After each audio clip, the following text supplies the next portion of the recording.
was talking on the phone. The lightning came down the phone line, entered my neck. It went through my spine, threw me up in the air. And there was this slight buzzing at the ear, and I felt myself pop out of the body. Then I felt myself float up to the ceiling, and the doctor and the nurse were in there, and he was looking at me. He said, "She's gone. She's dead."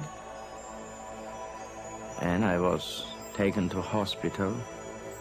Doctors did anything they could to help me, but I was declared dead. I realized I was out of my body when I was suddenly looking at this light. Out of that light stepped the most amazing being I have ever been in the presence of. It was just total selflessness, understanding, kindness, all-consuming love, wonderful love.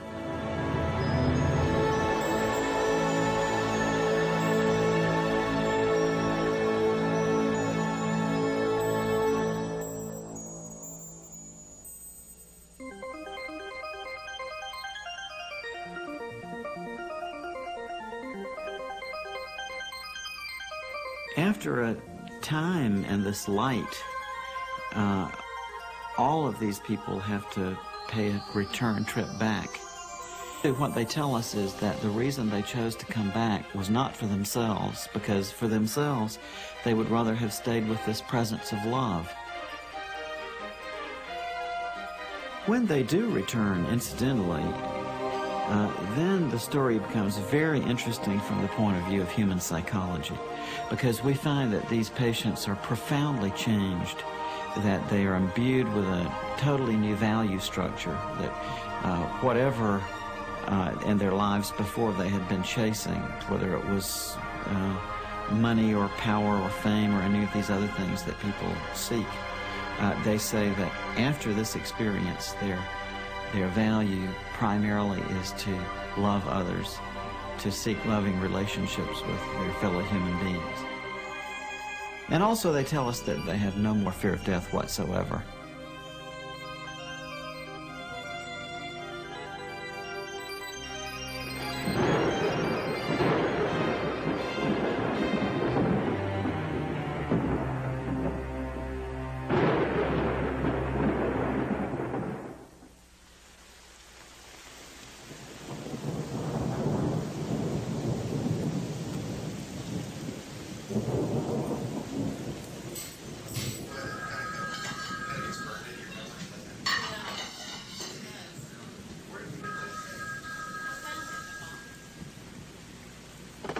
Hello?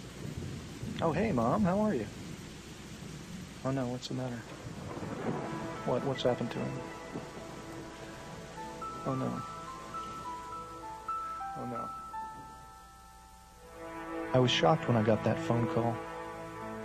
One that nobody ever wants or ever really expects to get. There's just so many feelings that I really want to share. I just want to be there. Okay, well,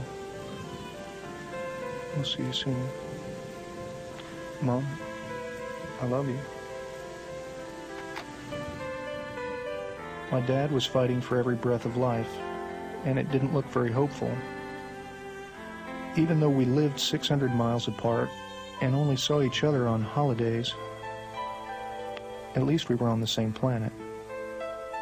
And we could pick up the phone and say hello. The likelihood of losing all that seemed almost impossible to grasp.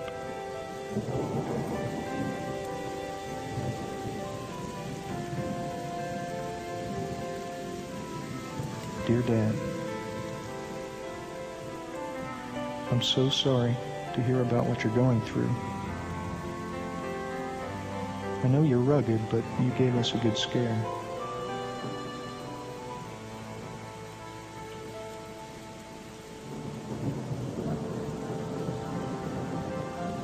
Dear Dad,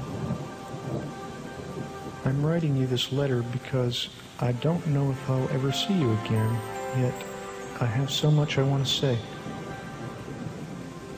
Dad, do you remember several years ago when I was still grieving over the death of Suzanne? I found a great deal of comfort in some books I was reading about dying.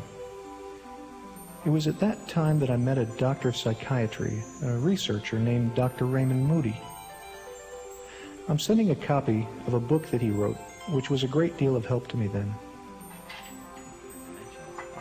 Dr. Moody has observed a pattern that occurs in people the world over, regardless of their culture or religion.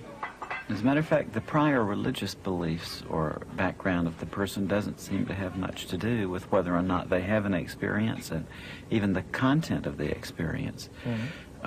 We've even had people who say that prior to their experience they were atheists or agnostics who have very beautiful and full-blown near-death experiences. Really? And do they remain atheist and agnostic? Not at all. Once they come back, they tell us that they're totally transformed and they have no more doubt whatsoever that there is a God and that there is a life after death. It's about his research on the stories of people who have approached death, many of whom actually had the experience of dying and then were revived and lived to tell about it. What happened is I felt like I'd been hit by a train. But what had happened was I was talking on the phone, holding the telephone like this. The lightning came down the phone line, entered my neck. It went through my spine, threw me up in the air. As it threw me in the air, it knocked me out of my shoes and welded the nails in the heels of my shoes to the nails in the floor, which is how I was grounded and I didn't explode. Before I shot myself, I measured like we did in CPR to find where the heart was. And that's where I just took the barrel and put it up against my chest and pulled the trigger. I had not responded to treatment. I was getting worse, and the doctor had come to see, and at this point, he says, I've lost her. She's gone. And I thought, well, who's he talking about? But just before this, I have been in terrible pain. I was just hurting so bad, I wanted to get away from it. 15 minutes before I was to be picked up by a Jeep, I was discovered to have a temperature of 106.5, and instead of waiting for the Jeep, the captain in charge of the ward sent me over to X-ray, and the last thing I remember was the captain in charge of the X-ray asking if I thought I could stand up long enough for them to get a picture of my chest. And I remember hearing that X-ray making that peculiar whirring sound and then a click, and I'm told that I collapsed in a heap. This wasn't a typical bee sting because I quickly realized that there was a problem, and I tried to telephone someone for help. The rest of the ranger station was about 3 miles in, and I tried to telephone my boss to send some help, and I fell and went unconscious. Luckily, from what I understand, he drove through. My boss drove through a little while later and noticed that I normally just waved to him as he came by, and I was lying down on the floor, and he called the ambulance. I was a dissident in Soviet Union, and I had an invitation from United States.